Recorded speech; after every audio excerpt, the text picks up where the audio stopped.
প্রিয় অষ্টম শ্রেণীর শিক্ষার্থীরা, শুভেচ্ছা নিও।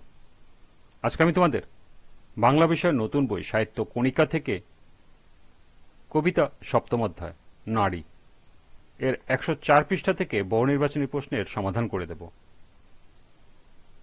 প্রথমে তোমাদের বলবো, যারা আমার চ্যানেলটি সাবস্ক্রাইব করো নাই তারা আমার চ্যানেলটি সাবস্ক্রাইব করবে এবং আমার সাথে থাকবে। তাহলে চলো আমরা ক্লাস শুরু করি। সাহিত্য কণিকা পৃষ্ঠা 104, বহুনির্বাচনী প্রশ্ন।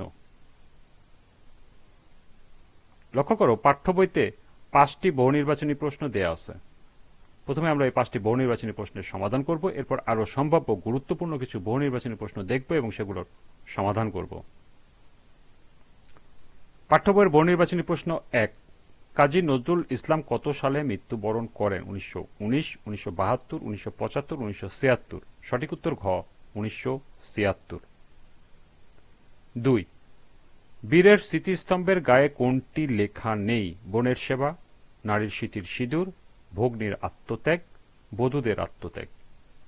সঠিক উত্তর ক, বোনের সেবা। 3, পীড়ন করলে সে পীড়ন এসে তোমাকে পীড়া দেবে। আমি আবার বলছি, পীড়ন করলে সে পীড়ন এসে পীড়া দেবে তোমাকেই। চরণটির সাথে সাদৃশ্যপূর্ণ প্রবাদ। ইটটি মারলে পাটকেলটি খেতে হয়, যেমন কর্ম তেমন ফল, মন্ত্রের সাধন কিংবা শরীর পাতন। নিচের কোনটি সঠিক? ক 1 ও 2, খ 1 ও 3, গ 2 ও 3, ঘ 1, 2 ও 3। সঠিক উত্তর ক 1 ও 2। উদ্দীপকটি পড়ো এবং 4 ও 5 নম্বর প্রশ্নের উত্তর দাও। লোকশিল্পী কাঙালিনী সুফিয়া জীবিকার তাগিদে কোদাল টুকরি নিয়ে পুরুষ শ্রমিকের সাথে মাথার ঘাম পায়ে ফেলে মাটি কাটেন।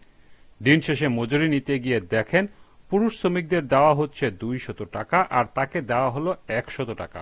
এর কারণ জিজ্ঞাসা করলে মালিক বলেন এটাই নিয়ম।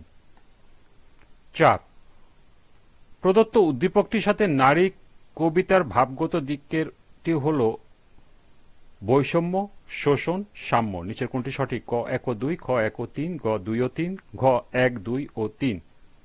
সঠিক উত্তর ক 1 ও 2। 5, উদ্দীপকের ভাব নিচের কোন চরণে প্রকাশ পেয়েছে? অর্ধেক তার করিয়াছে নারী, অর্ধেক তার নর। কত নারী দিল সিথির সিঁদুর, লেখা নাই তার পাশে। বেদনার যুগ, মানুষের যুগ, সাম্যের যুগ আজি। এবং সবশেষ হল, কোন কালে একা হয়নি কে জয়ী পুরুষের তরবাই। সঠিক উত্তর খ, কত নারী দিল সিথির সিঁদুর, লেখা নাই তার পাশে। এই ছিল পাঠ্য বইয়ের 5টি বহুনির্বাচনী প্রশ্নের সমাধান। এবার সম্ভাব্য গুরুত্বপূর্ণ কিছু বহুনির্বাচনী প্রশ্ন।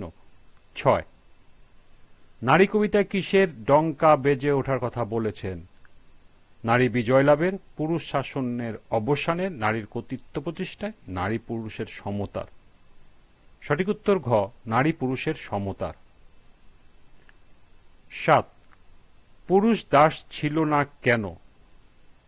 নারী শাসিত সমাজ থাকায়, পুরুষ শাসিত সমাজ থাকায়, বীর হওয়ায়, পুরুষ শক্তিশালী হওয়ায়। সঠিক উত্তর খ, পুরুষ শাসিত সমাজ থাকায়। 8, বিশ্বের মহান ও কল্যাণকর কিছু সৃষ্টিতে অবদান কাদের? শিক্ষক ছাত্রের, সেবিক কর্মীর, কুলি মজুর, নরনারী। সঠিক উত্তর ঘ, নরনারী। 9, ইতিহাসে কার অবদানের কথা লিপিবদ্ধ হয়েছে? মায়ের, বোনের, পুরুষের, মানুষের। সঠিক উত্তর গ, পুরুষের। 10, নারী কবিতায় বর্ণিত সে যুগে দাস ছিল কে? পুরুষ, নারী, মাতা, ভগ্নী। সঠিক উত্তর খ, নারী। 11, ডঙ্কা বেজে উঠেছে কেন? সৃষ্টির আনন্দে, স্বস্তির আনন্দে, মুক্তির আনন্দে, ফলাফলের আনন্দে। সঠিক উত্তর গ, মুক্তির আনন্দে।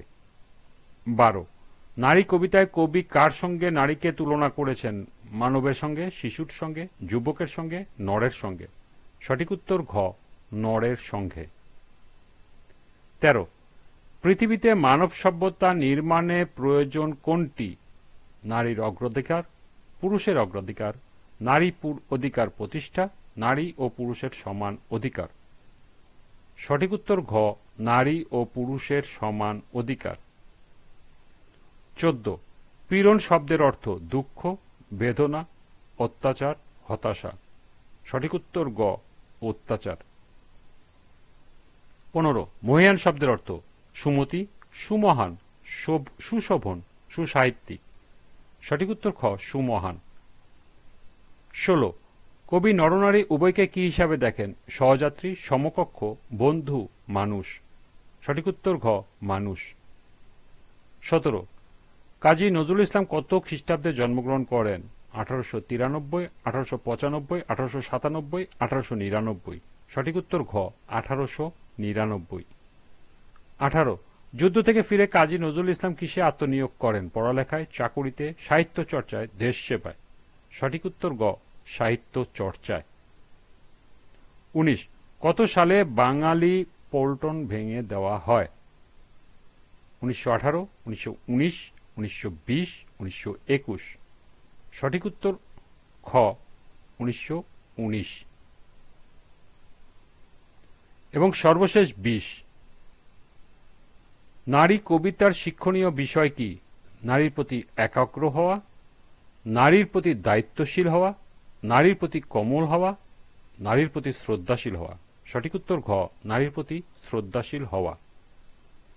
এই ছিল পাঠ্য বই সহ সর্বমোট 20টি গুরুত্বপূর্ণ বহুনির্বাচনী প্রশ্ন এবং এর সমাধান। আজকের ক্লাসটি এ পর্যন্তই।